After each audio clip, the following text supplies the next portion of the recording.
This is VOA Africa.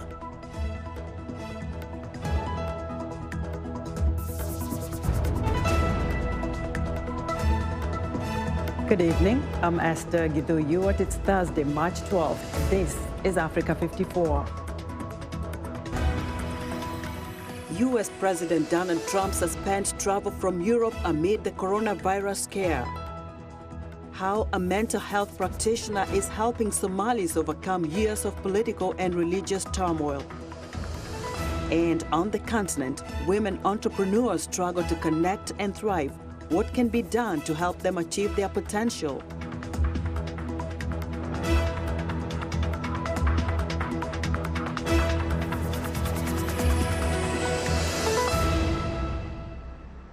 Governments worldwide are responding to the coronavirus pandemic with more and more travel bans, while also battling to contain the spread of COVID-19 within their borders.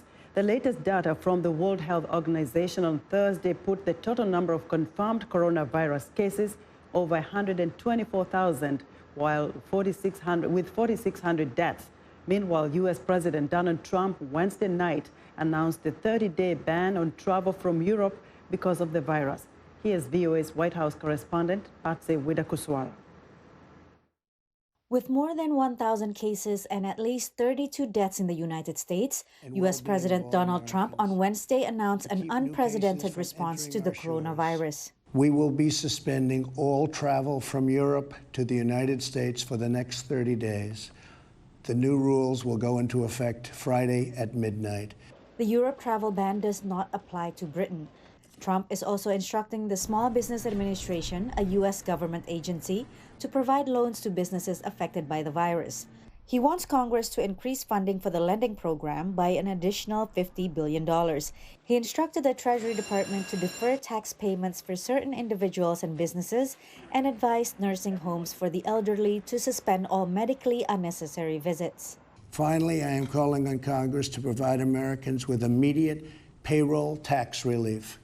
Hopefully, they will consider this very strongly. Earlier Wednesday, Trump met with banking executives who said that banks are in good shape and will help provide liquidity. Still, Wall Street grappled with the rapid spread of the virus and uncertainty around mitigation of the economic impact.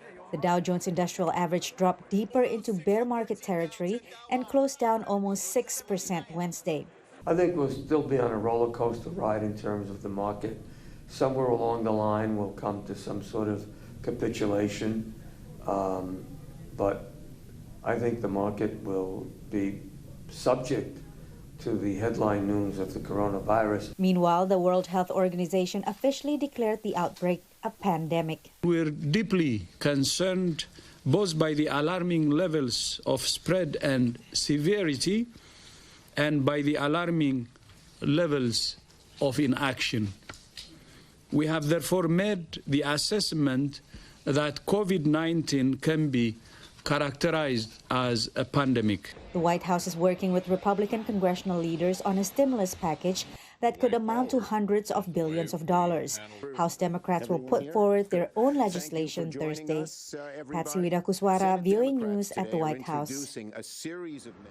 As the COVID-19 crisis deepens in Europe, German Chancellor Angela Merkel says that 70% of the country's population could eventually be infected.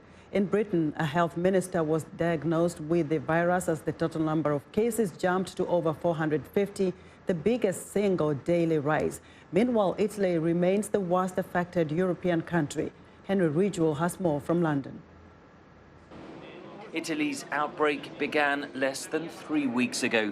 Now it has infected tens of thousands of people, killed several hundred, and forced the whole country into lockdown. In Lombardy, in Italy's north, hospitals are overwhelmed. The entire nation is counting the cost. This is psychological terror. The economic impact on Italy will likely be brutal, with transport locked down, businesses shuttered, tourists staying away, and consumers confined to their homes. Health experts say other countries may simply be a few days or weeks behind Italy, with a similar peak expected soon. Political leaders are trying to meet the challenge and lead by example. EU heads of state met by video conference Tuesday. Meanwhile, Britain's junior health minister, Nadine Dorries, has been diagnosed with the coronavirus. Last week, she met hundreds of fellow lawmakers in Westminster, including a reception with Prime Minister Boris Johnson. So far, Britain has been more cautious about imposing restrictions on movement. Just because a lockdown is imposed doesn't necessarily mean that that is the right thing to do. Timing of an intervention is absolutely critical. If you put it in too early, you have a time period, people get actually non-compliant, they won't want to keep it going for a long time. The Bank of England made an emergency interest rate cut Wednesday of 0.5%, hours before the Chancellor unveiled the annual government budget, this year dominated by the coronavirus response. The budget proposes $39 billion to help people and businesses. Whatever it needs, whatever it costs, we stand behind our NHS. Second, during this immediate crisis, if people fall ill or can't work, we must support their finances. We'll make sure that our safety net remains strong enough to fall back on. In Spain, Greece and the Czech Republic, universities and schools have been closed for at least 2 weeks. Germany's leader had this stark warning Wednesday. You have to understand that if the virus is there and the population has no immunity yet to this virus, there are no vaccines and no therapy so far. That a high percentage of experts say 60 to 70% of the population will be affected as long as the situation continues. A virus that began life in a corner of China has now spread across the world and is transforming the way hundreds of millions of people are able to go about their daily lives. Henry Ridgewell for VOA News, London. Ugandan Health Minister Dr. Ruth Aceng has announced new measures aimed at preventing the COVID-19 from entering the country. She says authorities may soon start spraying all travelers who arrive into the country as they disembark from the aircraft with a disinfectant spray. Aceng says even though Uganda has no confirmed case of the virus, a total number of 1,600 international travelers, including Ugandans, have been identified as high risk and are being monitored. A major sports is among the latest casualties of the COVID-19 pandemic. The National Basketball Association on Wednesday suspended its season until further notice after a Utah Jazz player tested positive for the coronavirus. The league says the affected player, center Rudy Gobert, was not in the arena as the game between the Jazz and Oklahoma City Thunder was canceled just before tip-off in Oklahoma Wednesday night. And just a short time ago, according to U.S. media reports, a second Jazz player, All-Star guard Donovan Mitchell, has tested positive for COVID-19. Denver Nuggets head coach Mike Malone says he found out about the NBA's decision after his teams lost to the Dallas Mavericks in Texas. We support the league's decision, obviously being putting the players, the fans, the officials, the coaches, the staff's best interest at heart.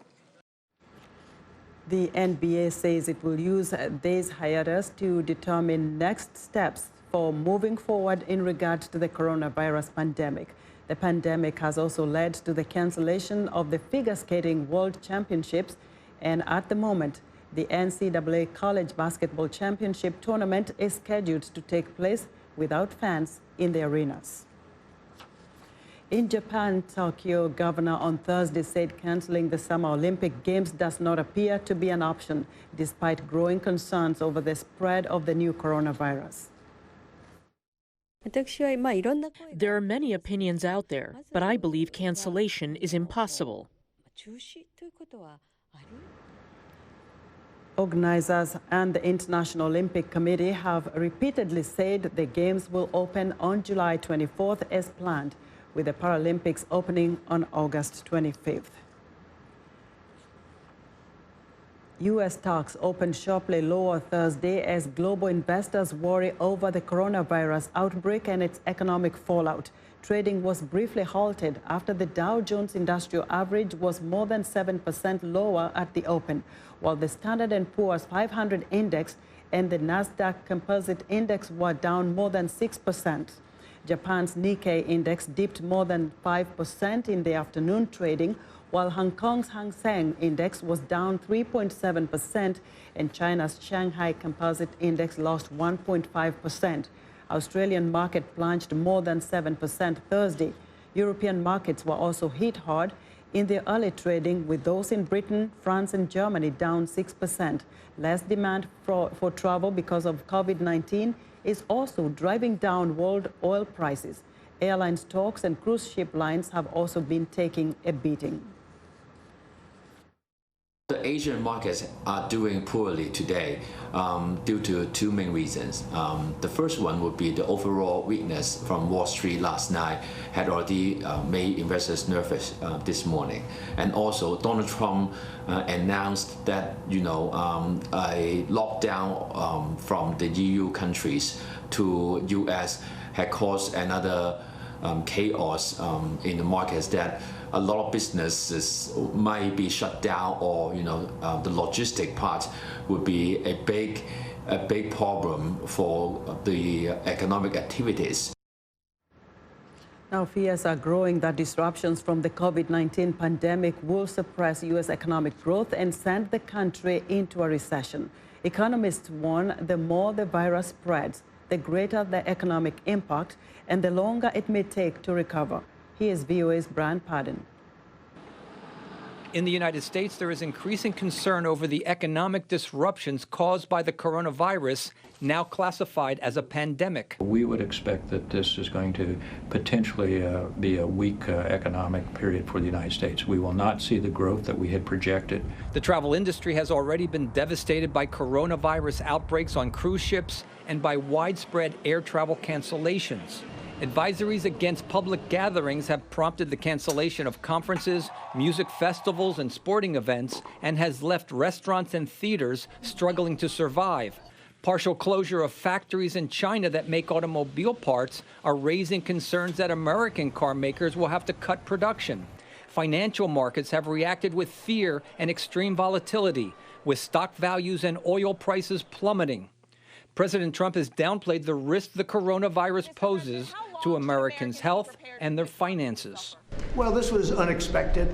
It will go away. Just stay calm. It will go away. The president has floated the idea of temporary tax cuts for affected industries and workers. The White House is also considering paid family leave for workers, but it is unclear how it would be implemented. Usually in the business world, this is something that business people would become very, very concerned about and typically not like.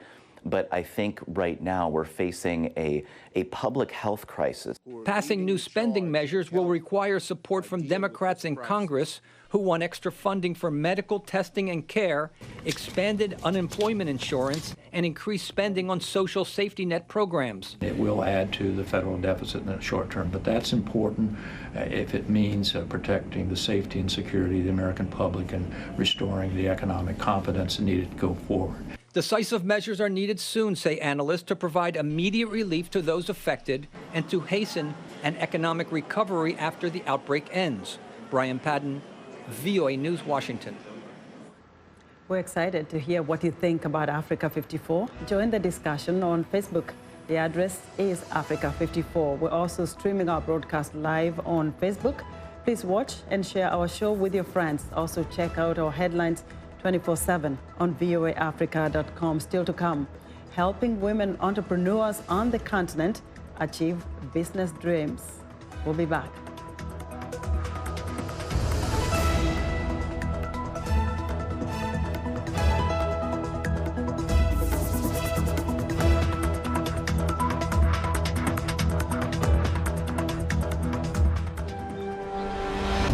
Welcome to Straight Talk Africa, live from the Voice of America headquarters here in Washington. I am Shaka Sali.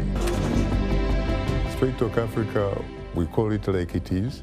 We discuss issues that reflect the interests of our audience without fear or favor. We are guided by facts, and I look at myself as a servant of nothing but the truth. Hi, you just hi. Nina ukani luka buseni, nachimwe ukapena ni malaria.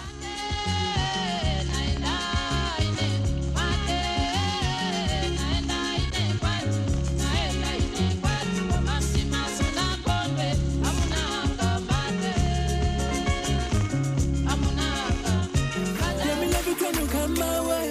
Money baba when you walk away. I wanna make you my woman. I don't wanna waste no time. I say, hola, my mama. You know I'm wanting you. I say, hola, big mama. Can I be the one for you? Tell me, where did you come from?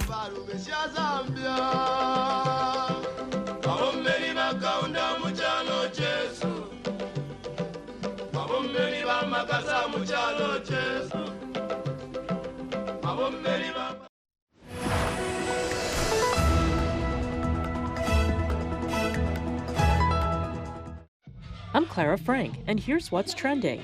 Senegal's Genji Hip Hop Collective was co-founded by Ina Thiam, a photographer who began her career taking photographs of rappers.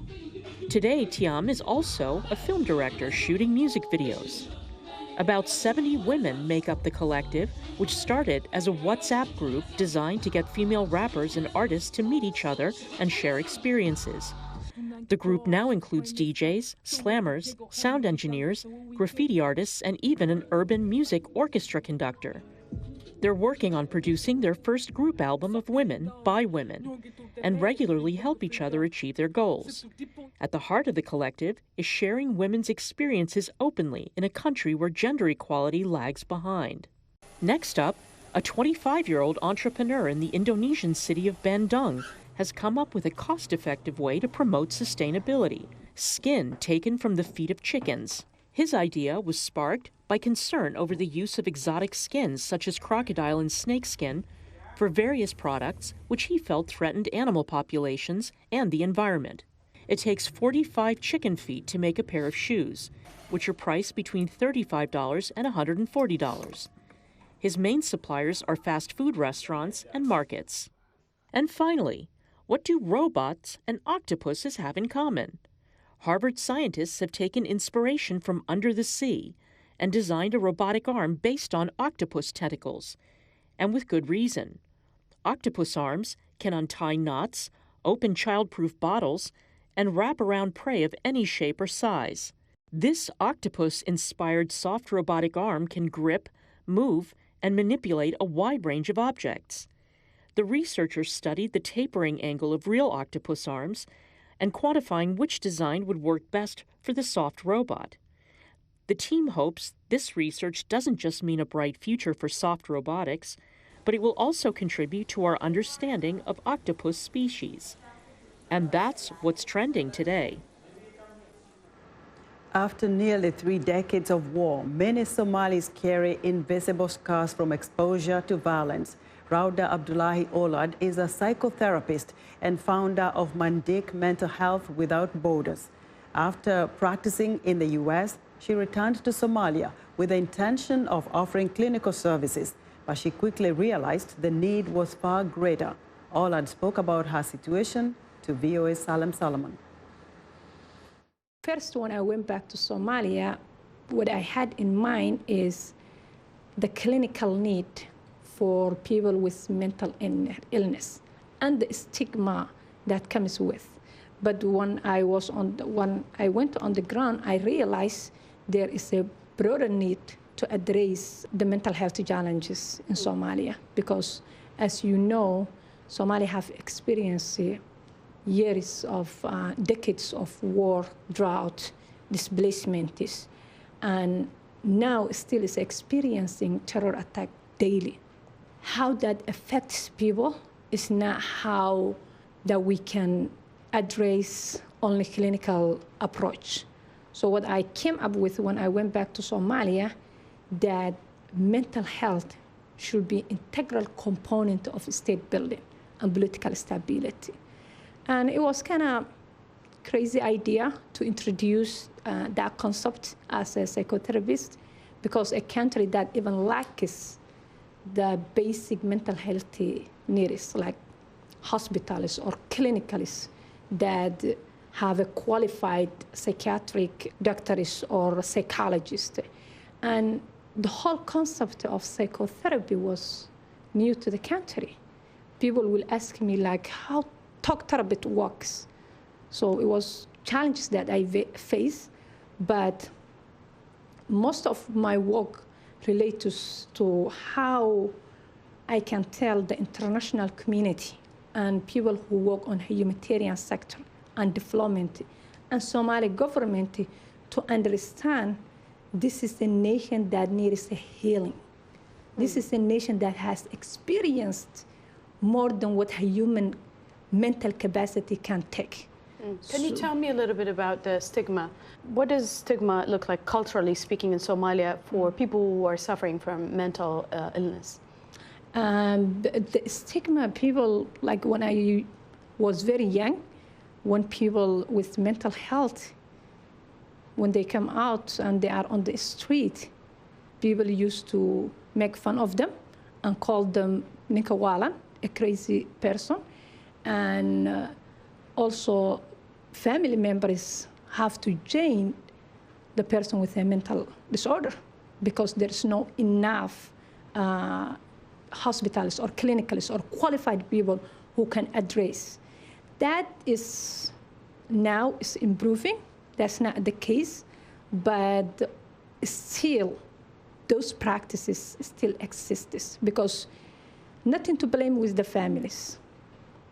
There is a stigma because there is nothing between either you are crazy or you're not crazy.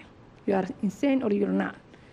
And people don't see mental health as something that curable.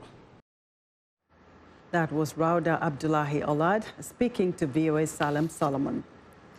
Now, scientists are calling on the United Nations Educational, Scientific and Cultural Organization to declare a unique coral reef system off the Egyptian coast a marine World Heritage Site. But there is a dilemma. VOA's Arash Arabasadi explains. So far, this thriving and unique coral reef in Red Sea waters off Egypt is a climate change survivor.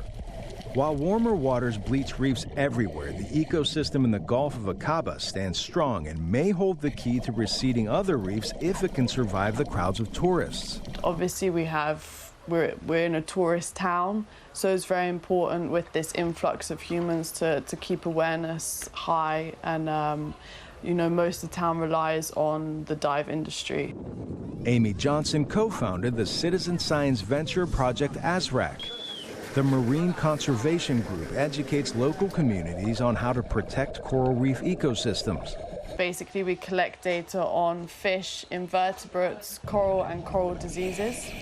All the data we collect gives us an insight into the health of the reef. So they're chosen, the species we monitor are chosen specifically because they're indicators of reef health. On this day, the team dives to perform a monthly reef monitoring survey. To conduct their research, the team places a 6-meter-long line and then logs all nearby inhabitants that indicate a healthy ecosystem.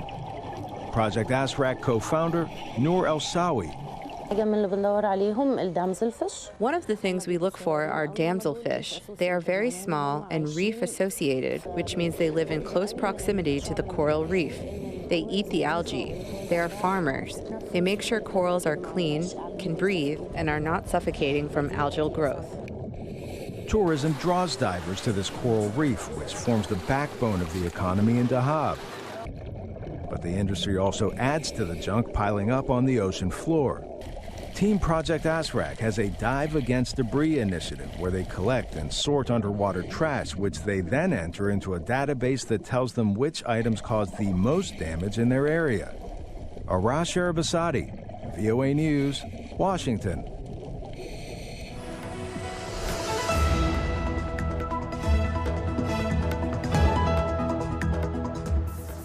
Women are about half of the world's population, but studies show that less than 1% of global corporate expenditures go to female-owned businesses. The World Economic Forum notes that Africa is working to close its gender gap, but still has a long way to go, despite its wealth of women entrepreneurs. But increasingly large corporate businesses are seeing value in women entrepreneurs and say that uplifting women-owned businesses has wider social effects. VOA's Anita Powell reports from Johannesburg. Chef Malemo Virtuosa came up through the male-dominated industry of high-end cooking. She was one of only a few female chefs at some of South Africa's top hotels before starting her own business. Despite innovative menus and a strong drive to do better, sexism remains a reality. For Chef Mo, as she prefers to be called, male pressure in the kitchen has forced her to hide away. So when servers become so busy, they really push you out the way because they don't think that you can push as quick as they can, and take out the food as quick as they can as well. I think that's why I also decided on becoming a pastry chef and not just being skilled in the food, the food level and high-end dining, fine dining and all of that. Because I think with the pastries, I was able to just hide away from all these males and do my pretty work, without them being in my face. Sub-Saharan Africa has some of the world's highest rates of female entrepreneurship, yet businesswomen often still struggle to get financing and build support networks.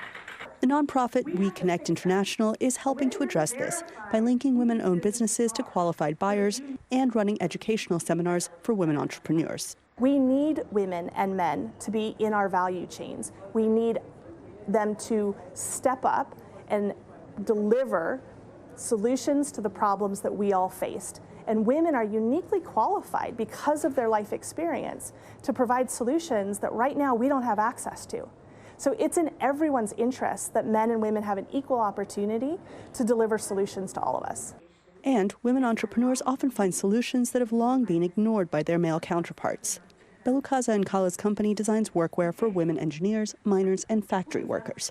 It's not about just aesthetics, she says. It's crucial for safety.